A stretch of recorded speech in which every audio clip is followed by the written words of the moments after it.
Dear students, Assalamu alaikum. This is physics for class 11th,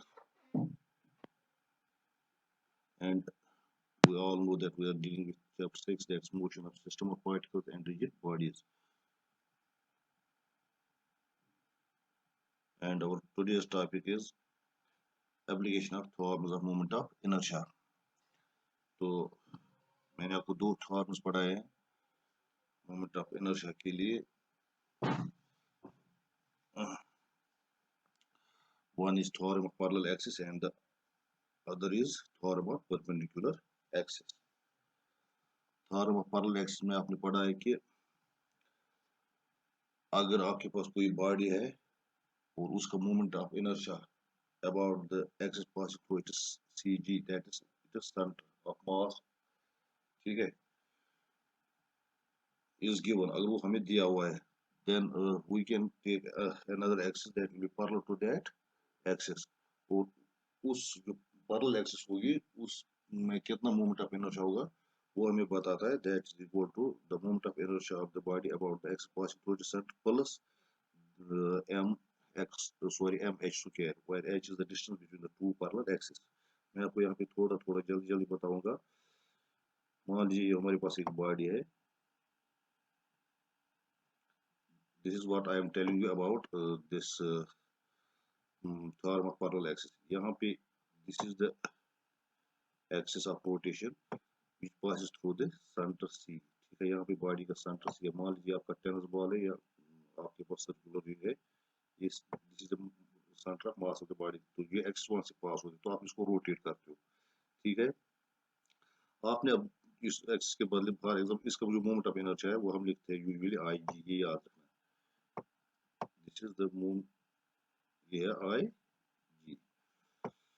अब एक और axis है that is this axis which is parallel to the given axis.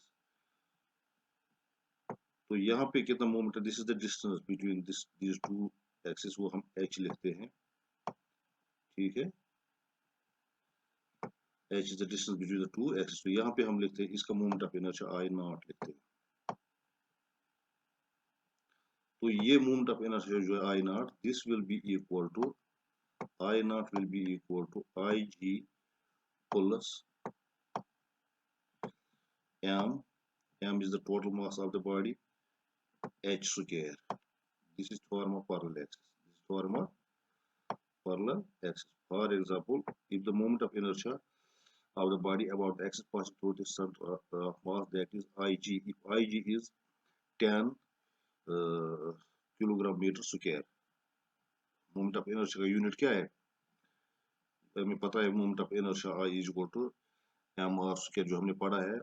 M का तो KG unit है और are का जो है वो मीटर है. तो ये मीटर स्क्वायर बन जाएगा. तो मोमेंट ऑफ इनर्शिया का यूनिट है एम किलोग्राम मीटर स्क्वायर. तो अगर आई जी 10 किलोग्राम मीटर स्क्वायर है, यानी अगर आई जी का वैल्यू 10 है तो आई नॉट का वैल्यू ज्यादा होगा. क्यों ज्यादा होगा, उसका वैल्यू 10 होगा plus mass of the body into the distance. For example the distance between the two parallel axis I G and I not is 2 metre. ठीक है, तो अगर मास बॉडी का भी जो मैंने लिखा है, बॉडी का मास मैंने कितना रखा था, 5 kg. तो 5 इंटू 2 स्क्वायर वो 20 बन जाएगा, यानी 10 प्लस 20 30 बन जाएगा इसका moment of inertia about this axis which is parallel to the given axis. This is law theorem of parallel axis, principle of theorem of parallel axis जिसको बोलते हैं. ठीक है, मुझे आई होप आपको समझ में आ गया होगा. This is the moment of inertia I G, याद रखना. अगर आप ये एक्सिस देखोगे, this axis this pass through the centre of the body. अब एक और एक्सिस आपने लिया, यहाँ पे आपने इस एक्सिस क्या होती है ये नीडल होती है. क्या होती है, नीडल होती है. आपने यहाँ पे नीडल लगाई इस बॉडी के बीच में, सेंटर के बीच में, फिर बॉडी को घुमाया, जो मोमेंट ऑफ इनर्शिया वहां पे निकलेगा वो आई जी है. फिर आपने एक एंड पे इसकी जो एज है बॉडी का, उस पे वहां पे आपने एक लगाई ये नीडल लगाई है. अब उसके इर्द गिर्द आप घुमा रहे हैं उसको, तो वहां पे मोमेंट ऑफ इनर्शिया ज्यादा होगा. मोमेंट ऑफ इनर्शिया ज्यादा होगा, यानी ज्यादा तेज घूमेगी बॉडी आप. ठीक है, क्योंकि वहां पे moment of I not is greater than I. इसी तरह आपने पढ़ा है परपेंडिकुलर एक्सिस. क्या पढ़ा है, परपेंडिकुलर. अब आपके पास एक सिक्का है, ठीक है। ये मान लीजिए आपके पास 5 रुपए का सिक्का है, यहाँ पे आपने यहाँ पे डाला है, ये सेंटर है, यहाँ पे आपने सुई डाली है, ठीक है, जिस तरह मैंने आपको उधर दिखाया था। तो यहाँ पे हम इसको फिर एक और लेते हैं, ये होगा ये, और एक लेते हैं यहाँ से, हम कोऑर्डिनेट सिस्टम डालते हैं। यहाँ पे क्या डालते हैं? Coordinate system. ये हो गया आई एक्स, यानी अगर इसके इर्द गिर्द आप यहाँ घुमाओगे, ये सुई आप इस तरह लगाओगे, ठीक है, जिस तरह यहाँ से सेंटर से लेके आप एक नीडल लोगे बाहर, ठीक है, यहाँ से, तो यहाँ पे आप इसको पकड़ोगे, फिर इसको घुमाओगे, ठीक है, तो आपको निकलेगा आई एक्स, यानी moment of inertia about x axis. अगर आप यहाँ से ले जाओगे, ये हो गया आई वाई, ठीक है, ये हो गया आई वाई, यानी आई एक्स और आई वाई बराबर ही होंगे, आई एक्स और आई वाई बराबर होंगे। जो ये दो एक्सिस है, एक्स एक्सिस और Y axis, they are in the plane of the coin, यानी उसके साथ टच करते हैं, कोइन के साथ टच करते हैं। ये हो गया आई वाई, ये याद रखना, आई वाई और आई एक्स बराबर हो गए because of symmetry, because of symmetry. अब जो ये आई जेड है, ये वो सुई है which is perpendicular to the plane of the coin, यानी आपने खड़ी लगाई है, ठीक है। फिर जिस तरह से यहाँ पे ऊपर था, जो मैंने दिखाया था आपको, यहाँ पे ये सुई थी या ये नीडल थी, इसी तरह आपको ये लगा, ये हो गया आई जेड, क्या हो गया? आई जेड, ठीक है। तो वो बोल रहा है फॉर्म ऑफ परपेंडिकुलर एक्सिस, वो बोल रहा है जो आई जेड के इर्द गिर्द मोमेंट ऑफ इनर्शिया होगा वो बहुत ज्यादा होगा, वो होगा इनके सम के बराबर, that is I Z will be equal to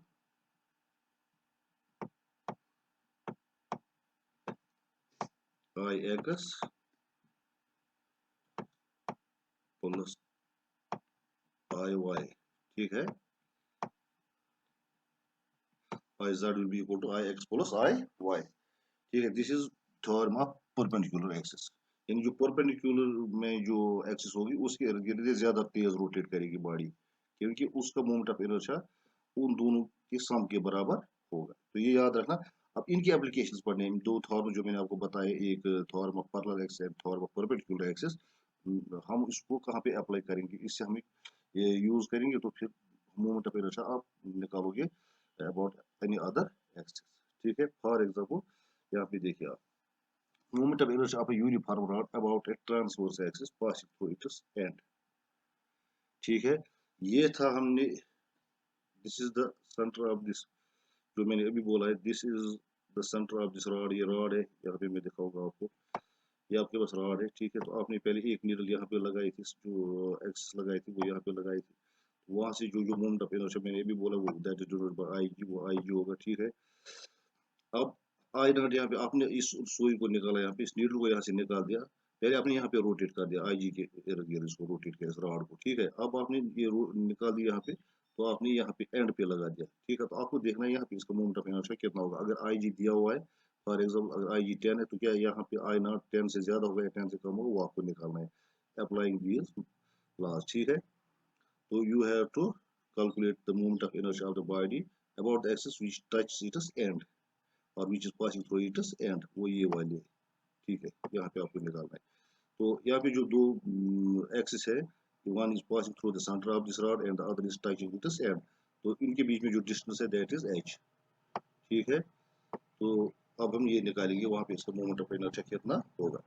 the moment of inertia I G of a thin uniform rod about, हमें पता है जो हमारे पास थिन रॉड है, इसका जो moment of inertia about the axis which is passing through its centre G is given by, वो कितना होता है मैं आपको यहाँ पे देखा होगा, that is equal to I G is equal to M L square by, तो जो मैंने आपको क्लास में पढ़ा है, यह आपको डिराइव नहीं करने हैं, हमने सिर्फ ये याद रखने हैं कि मोमेंट ऑफ इनर्शिया जो है डिफरेंट ज्योमेट्रिकल शेप्स है, ज्योमेट्रिकल ऑब्जेक्ट्स है, ज्योमेट्रिकल बॉडीज में आपको पढ़ाया है, वहाँ पे मैंने लिखा है कि इसका मोमेंट ऑफ इनर्शिया कितना होता है। तो रॉड का भी हमने वहाँ पे लिखा है, तो रॉड का हमने लिखा है वहाँ पे it is ml square by 12, और m is the mass of the rod, total mass of the rod, and l is the total length of the rod। अगर आपके पास रॉड है, आपको पहले उसको वेट कर, तो उसका मास निकाल रहे हैं, फिर उसकी टोटल लेंथ निकाल के, ठीक है। फॉर एग्जाम्पल मास उसका रॉड का जो है 2 kg है और उसकी लेंथ 5 मीटर है, तो फिर एम का वैल्यू आप 2 दे दीजिए, एल का वैल्यू आप 5 दे दीजिए, ठीक है। तो इसका जो moment of inertia about the axis pass to centre, जो सेंटर में एक्सिस होगी उसकी वहाँ पे मोमेंट ऑफ इनर्शिया आपको निकलेगा 50/12 ऐसे कुछ निकलेगा। तो ये आपको फार्मूला यूज करना है, ठीक है। अब हम क्या करेंगे, अब वो जो दूसरे एक्स मैंने एंड पे लगाए वहाँ पे कितना मोमेंट ऑफ इनर्शिया होगा। तो let I naught be the moment of I G is the moment of inertia about X which pass through the centre. जब आपने सेंटर में लगाई थी नीडल, ठीक है। अब वो नीडल आपने निकाली, वो अपने एंड पे लगाई है, ठीक है। तो एंड पे आपको देखना है कि वहाँ पे मैंने मोमेंट ऑफ इनर्शिया रखा आई नॉट, क्योंकि सेंटर में मैंने रखा था आई जी, ठीक है।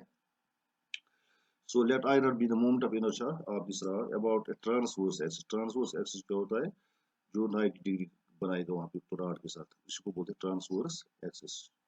जहाँ पे वो बॉडी को टच करता है वहाँ पे 90 डिग्री बनाता है, उस एक्सिस को बोलते हैं ट्रांसवर्स एक्सिस। आप देखोगे वहाँ पे कि जो रॉड के एंड पे वो टच करता है, तो वहाँ पे जो एंगल बनाता है वो 90 डिग्री। जो आई जी है वो भी 90 डिग्री, वहाँ पर भी 90 डिग्री, तो उसको भी हम ट्रांसवर्स एक्सिस बोल सकते हैं। At a distance h from the center G से जो distance है वो h रखे हमने। Then apply the law of parallel axis। Parallel axis क्या बोलता है, I naught is equal to IG plus MH square। This is the form of parallel axis। This is form of parallel axis। अब IG हमें पता है, IG कितना है, ML square by 12, ठीक है, जो आपने ऊपर निकाला है। अब यहाँ पे मैंने देखा है MH कितना किसके बराबर है, आप देखो वहाँ पे टोटल लेंथ L है, ठीक है। तो H is half of L, that is L by 2।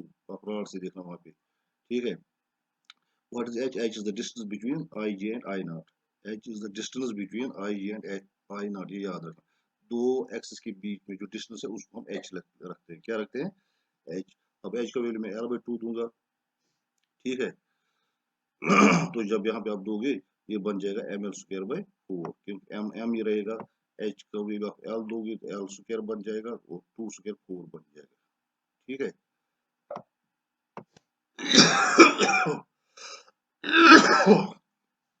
तो इसका मतलब हो गया IG is equal to ml² by 12 plus 3ml² by 12। मैंने इस ऊपर वाली इक्वेशन को 3 से मल्टीप्लाई भी किया और डिवाइड नीचे भी मल्टीप्लाई किया और ऊपर भी मल्टीप्लाई किया, ठीक है।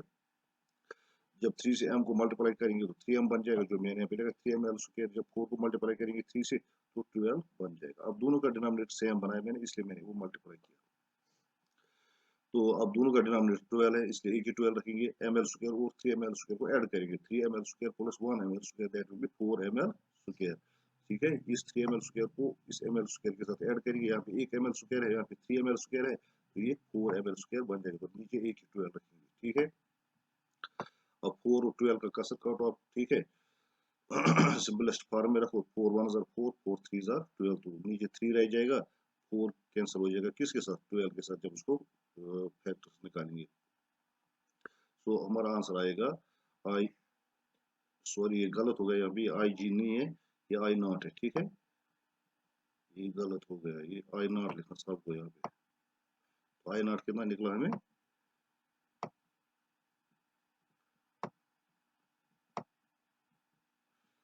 तो I not will be equal to ml² by 3, ठीक है। अब खुद आप ये देखना, घर में m का वैल्यू दे देना फॉर एग्जाम्पल 2 और l का वैल्यू दे देना 5, फिर आप देखना आई जी ज्यादा निकलेगा या आई नॉट। ये आपके लिए मैंने होमवर्क दिया है, ठीक है। अगर आपके पास रॉड है जिसका वेट 2 kg है, m 2 kg है और लेंथ उसकी 5 मीटर है, आपको देखना है आई जी का वैल्यू ऊपर यहाँ पे दिया हुआ है जो आपको दिखाई दे रहा है, और आई नॉट आपने निकाला है। आई जी का वैल्यू है ml² by 12 और आई नॉट का वैल्यू है ml² by 3। अब m का वैल्यू 2 दे दीजिए, l का वैल्यू 5 दे दीजिए, फिर देखिए आई जी ज्यादा निकलेगा या आई नॉट ज्यादा निकलेगा। I am sure I not ही ज्यादा निकलेगा, लेकिन आप कैलकुलेट करना खुद ही, ठीक है। ये हो गया एक। अब हम निकालेंगे moment of inertia of a thin circular ring about its diameter, ठीक है। अब हम सर्कुलर रिंग लेंगे, रिंग आपके पास होते हैं वायर, ठीक है। उसका हम मोमेंट ऑफ इनर्शिया निकालेंगे। तो यहाँ पे जो मैंने बनाई है, ठीक है। तो यहाँ पे हमने अब 3 एक्सिस लिए है, X axis, Y axis and Z axis. जो जेड एक्सिस है वो normal to the plane of this ring है, ठीक है, वो 90 डिग्री बनाता है। और जो एक्स एक्सिस और Y axis that are in the plane of the, आप अब 3 पेंसिल ले लो, 2 पेंसिल को आप इस सर्कुलर रिंग पर रखो, उसके ऊपर रखो इनको, ठीक है। एक को खड़ा रखो, जिस पेंसिल सेंटर में खड़ा रखो, एक पेंसिल को, 2 पेंसिल को रिंग के ऊपर रखो क्रॉस में, वो हो गया एक्स एक्सिस और वाई एक्सिस, और एक पेंसिल को आप खड़ा रखो बीच में, वो हो गया जेड एक्स, ठीक है। तो अब हमने एक्स, हमें पता है अभी जो इसका जो एक्स जो जेड एक्स है उसका मोमेंट ऑफ इनर्शिया हमें पता है। अब हमें निकालना है आई एक्स कितना होगा या आई वाई कितना होगा, वो हमने निकालना है, ठीक है। So let us consider a uniform circular ring of mass m and radius r। हमारे पास अब एक रिंग है जिसका मास, टोटल मास m है और जिसका रेडियस r है। The moment of inertia Ig of a thin uniform circular ring about a transverse x। transverse x मैंने अभी बोला है जो प्लेन के साथ, जो प्लेन के साथ 90 डिग्री बनाएगा, ठीक है।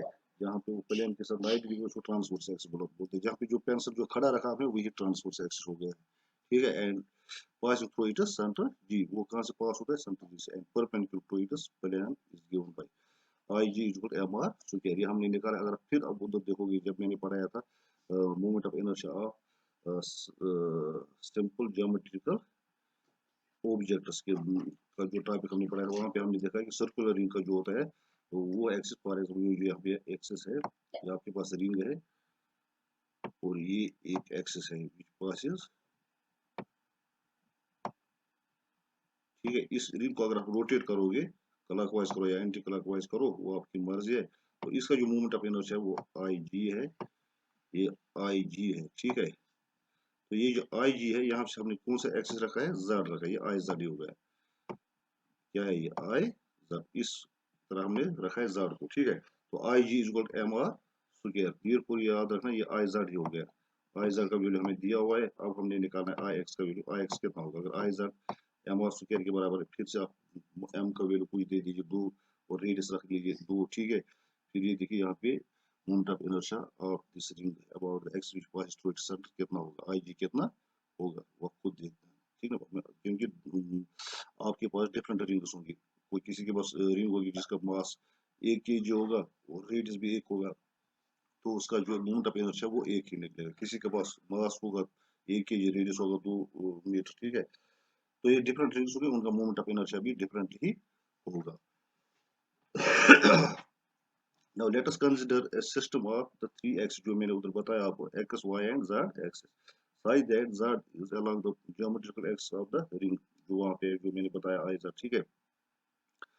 And x and y axis lie in the plane of the ring, वो नीचे रखने आपको, ठीक है। यहाँ पे फिर से मैं दिखाऊंगा, ये हो गया y और ये हो गया x, ये वाला, they are in the plane of the ring. वो प्लेन जिस आपकी शीट ऑफ पेपर है, आपने उसके ऊपर 2 पेंसिल रखे और एक को खड़ा रखा है। जो उसके ऊपर आपने रखे हैं वो हो गया x और y, और जो खड़ा रखा है वो हो गया z।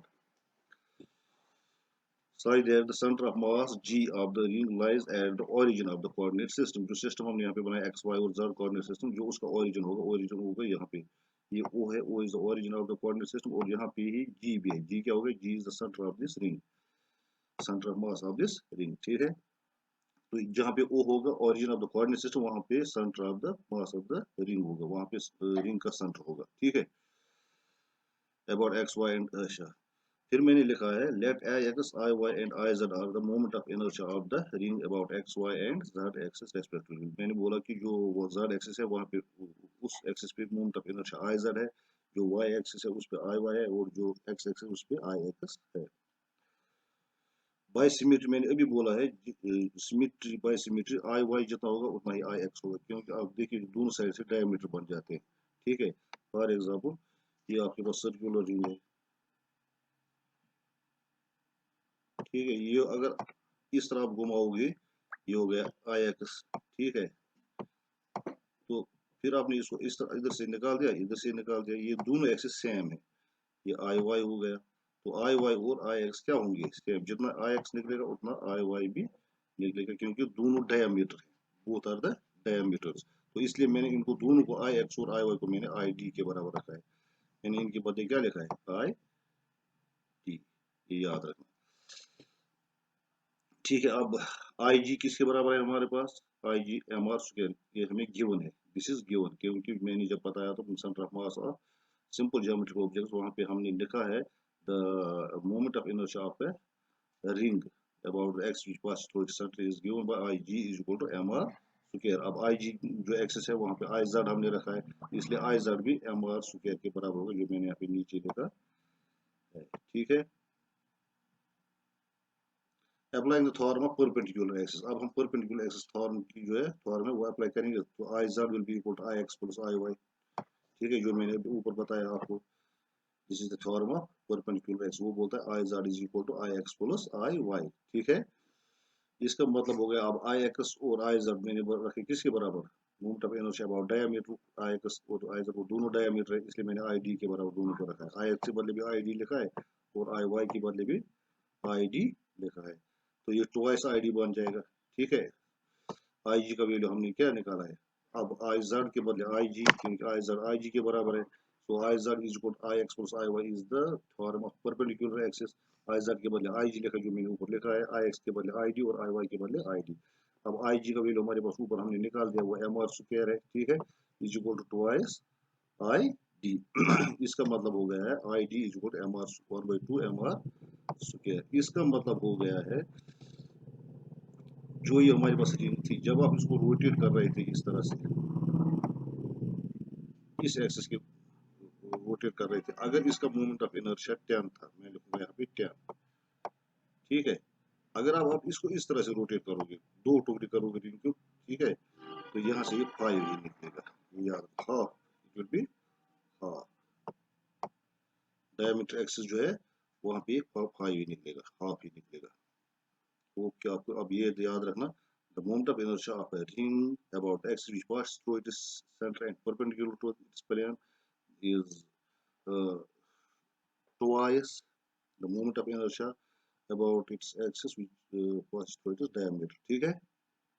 ओके, अब हम तीसरा एप्लीकेशन लेंगे, that moment of inertia of a thin uniform circular disc, इसी बहुत सारी एप्लीकेशन है, मैं आपको 5-6 पढ़ाऊंगा, 2-3 आज पढ़ाऊंगा, 2-3 कल पढ़ाऊंगा, तो इसकी मोमेंट ऑफ इनर्शिया जो है इसकी बहुत सारी एप्लीकेशन है, 3 आज पढ़ेंगे, मैंने 5-6 लिए हैं, 2-3 आज पढ़ाऊंगा, 2-3 कल पढ़ाऊंगा, बाकी आप खुद देखना, अगर आप चाहो तो खुद भी अब मैं एक डिस्क लेता हूँ, वो भी सर्कुलर ही होता है, लेकिन डिस्क और रिंग में ये फर्क है, रिंग बीच में खाली होता है और डिस्क बीच में खाली नहीं होता, जिस तरह जो कोइन होता है 5 रुपए का कोइन या 2 रुपए का कोइन, वो हो गया डिस्क, क्या हो गया डिस्क, लेकिन जो आप फिंगर में लगाते हो दायरा जिसको आप बोलते हो वो हो गया रिंग, ठीक है, दोनों सर्कुलर होते हैं, ठीक है, ये फर्क है इसमें। अब मैंने यहाँ पे डिस्क लिया है एक, ठीक है, उस डिस्क का मुझे निकालना है moment of inertia about the axis which is tangent to the disk and in the plane of the disk, यहाँ पे आप देखिए ये, अब यहाँ पे मैंने 3 एक्सिस लिए, पहले जो हमने ली थी वो ये हो गया एक्स एक्सिस, ये जो ये वाला, ठीक है, ये हो गया वाई एक्सिस जो यहाँ पे लिखा आपने, ठीक है, ये वाली एक्सिस, ठीक है, ये वाली एक्सिस हो गई वाई एक्सिस, जो अभी हमने सर्कल में बनाया था इसी तरह इसको भी बनाना है, ये हो गया एक्स एक्स और ये हो गया जेड एक्सिस, ये वाला ऊपर, ठीक है, लेकिन हमने क्या करना है, हमने एक और एक्सिस लेनी है जो टच करेगा इसको, इसको कोइन को टेंजेंशियली टच करेगा, टेंजेंट क्या होता है, जब touch the circle eight one point, अब ये देखिए, अब ये एक्सिस जो है ये एक्सिस ये सर्कल को टच कर रहा है इस पॉइंट पे, ये पॉइंट पे, इसको हम बोलते हैं टेंजेंट। अब ये दो तरीके से हम लगा सकते हैं, एक यहाँ पे हम देख रहे हैं it is in the plane of the disc, ये याद रखना, this is in the plane of the disc, क्योंकि जो प्लेन है ये पेंसिल आप मान लीजिए जो यहाँ पे ये बनाते एक्सिस बनाते हैं, आपके पास पेंसिल्स है, 2-4 पेंसिल्स आपको लेने हैं, जो पेंसिल नीचे रहेगा यहाँ पे सिर्फ एक ही पेंसिल खड़ा है, that is this Z I Z, this Z axis, ये पेंसिल खड़ा रहेगा, बाकी सब पेंसिल्स ये मान लीजिए ये पेंसिल जो वाई का एक्सिस है और ये एक्स एक्सिस है, और जो ये हमने ये एक्स एक और ले which touch the coin tangential, यानी which touch the edge of the coin at one point, तो ये भी नीचे है, इसलिए ये they are all in the same plane, X Y और Z they are in the plane of the this disc, जिस डिस्क उसी में ये बैठे हैं, ठीक है, लेकिन एक परपेंडिकुलर है वो है जेड एक्सिस, तो यहाँ पे हमने क्या करना है, वही तो रूल वही है, पहले हम निकालेंगे हमें पता है आई जेड हमें गिवन है, आई जेड इज इक्वल आई जी वो हमें पता है होगा, ठीक है, फिर हम निकालेंगे जो ये आई, फिर निकालेंगे हम कौन सा आई एक्स या आई वाई, जितना आई एक्स निकलेगा उतना ही आई वाई निकलेगा, जो हमने ऊपर अभी निकाला है, फिर हम देखेंगे कौन सा, यहाँ पे हम लगाएंगे this perpendicular theorem of perpendicular because I Z and I Y are perpendicular to each other, तो परपेंडिकुलर एक्सिस लगेगा यहाँ पे, तो फिर हम निकालेंगे जो आई जेड है, सॉरी आई वाई है, वो पैरेलल है किसको, आई नॉट को, जो हमने एज पे एक्सेस रखे उसको वो पैरेलल है, तो वहां पे फॉर्म पैरेलल एक्सेस लगाएंगे, तो पहले परपेंडिकुलर एक्सेस की फॉर्म लगाएंगे, फिर पैरेलल एक्सेस की फॉर्म, जो आपको नीचे समझ में आ जाएगा।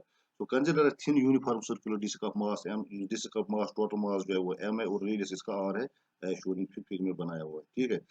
The moment of inertia I G of the thin uniform circular disc, ये याद रखना, सर्कुलर रिंग का होता है एम आर स्क्वायर और सर्कुलर डिस्क का होता है हाफ ऑफ दैट, ये याद रखना।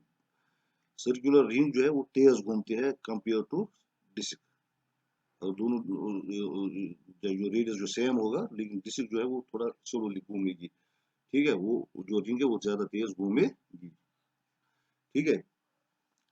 So the moment of inertia Ig of a thin uniform circular disk about the transverse axis passing through its center G and perpendicular to its plane is given by Ig is equal to 1 by 2 mr square. अगर ring होती तो फिर mr square था, लेकिन disc का होता है वो भी आप अगर देखोगे वहां पे जो मैंने पढ़ा है moment of inertia of simple geometrical objects, वहां पे आप देखना, वहां पे डिस्क का जो है वो 1 by 2 mr स्क्वायर, ठीक है। तो आई जेड हमारा निकला है, that is 1 by 2 mr square. Let us consider a system of three x जो भी हमने लिखा x y z, x psi that z is along the geometrical axis of the disk, x and y lie in the plane of the ring psi that the center of mass g of the disk, जो मैंने ऊपर आपको बताया ring में, वही यहाँ पर भी लिखना है आपको, ठीक है। lies at the origin of, ठीक है, जो डिस्क का सेंटर होगा that lies at the origin of the coordinate system O, यानी O और G एक ही जगह पे। तो I X I Y I Z जो मैंने लिखा है, are the moment of inertia of the disc about X Y and Z axis respectively. By symmetry भी हम निकालेंगे वही आई एक्स निकालेंगे, हम आई एक्स कितना निकलेगा, अगर आई जेड गिवन है तो आई एक्स कितना निकलेगा, जितना आई एक्स होगा उतना ही आई वाई होगा, क्योंकि आई एक्स और I Y they are about the diameter, इसलिए वो बराबर होंगे, ठीक है। तो आई एक्स निकालेंगे या आई वाई निकालेंगे, पहले हम आई वाई निकालेंगे। तो हमारे पास क्या फार्मूला है, I X is equal I Y is equal I D is the moment of inertia of the disc about the diameter of the ring, ठीक है। अब आई जी किसके बराबर है, I Z that's 1 by 2 m r square which is given, ठीक है। अब applying the theorem of perpendicular axis, वो बोलता है I Z is equal to I X plus I Y, ठीक है। अब आई एक्स और आई वाई के बदले क्या लिखोगे आप, this implies I G will be equal to I D plus I D that is twice I D, जो रिंग का किया था आपने वही बराबर हम करेंगे, तो it will be I Y will be equal to I G will be equal to 1 by 4, क्योंकि ये 2 को ये जो ये 2 है, 2 2 हो गया 4 हो गया 1 by 4, ठीक है। 1 by 4 mr square, I D will be equal to 1 by 4 mr square. अब क्या है, अब हम देखेंगे जो आई डी है या आई वाई जो है, that is parallel to the X which touch the disc tangentially, आपको खुद देखना फिगर में, वो उसको पैरेलल, तो यहाँ पे आप पैरेलल एक्स की फार्मूला लगाएंगे, देयरफॉर जो हमारे पास है I D will be equal to, ठीक है, आई जी ने यहाँ पे ये गलत हो गया है, ये आई वाई है, ये याद रखना, because I Y and I not are parallel, ये आई वाई है यहाँ पे, sorry I am extremely sorry, ठीक है, ये आई वाई है, ठीक है, यहाँ पे आप इसको करेक्शन करना, because IG and I naught are not parallel, they are perpendicular. IG and I naught are perpendicular, but IG and IY are parallel. इसलिए यहाँ पे थोड़ा पैरेलल एक्सिस लगेगी, so I naught will be equal to IY plus MH square. तो IY हमने ऊपर निकाला है, that's 1 by 4 mr स्क्वायर, और H हम उधर देखोगे H किसके बराबर है, आप खुद देखो डिस्क में H is equal to R, जितना रेडियस है डिस्क का उतना ही H भी है। H is the distance between two axes, that is IY and I naught। IY और I naught के बीच में डिस्टेंस वो H है, और रेडियस भी उसका क्या है, डिस्क का रेडियस भी वो भी एच के बराबर है, वो आर है, आप खुद देखना वहां पे फिर में, सो एच के बदले में आर लिखूंगा, therefore I not will be equal to 5 by 4, या क्रॉस मल्टीप्लाई कर दीजिए आप, ठीक है, यहाँ पे आप 1 रख दीजिए, फिर क्रॉस मल्टीप्लाई 1 by 1 रख दीजिए, फिर क्रॉस मल्टीप्लाई करिए, 1 प्लस 4 1 4 डिवाइड 4 4 ये 5 बन जाएगा, ठीक है। 1 by 4 plus 1 by 1, 1 by 4 plus 1 by 1, आप उसको क्रॉस मल्टीप्लाई कर दीजिए, आपको आएगा 5 by 4 तो एम आर स्क्वायर, ठीक है। तो अब हमें पता चला जो डिस्क है, जो उसके एक्सिस जो उसको टच कर रही थी टेंजेंशियली और parallel and axis was in the plane of the disc, वहां पे जो मोमेंट ऑफ इनर्शिया निकलेगा वो निकलेगा I not is equal to 5 by 4 M R square. अब ये डिस्क हम फिर लेंगे, लेकिन जो टेंजेंशियल एक्सिस हम लेंगे वो परपेंडिकुलर होगी इसमें, ठीक है, जो मैंने यहाँ पे लिखा है that was in the plane of the, this is now, it will be perpendicular to the plane of the disc, वो हम call carrying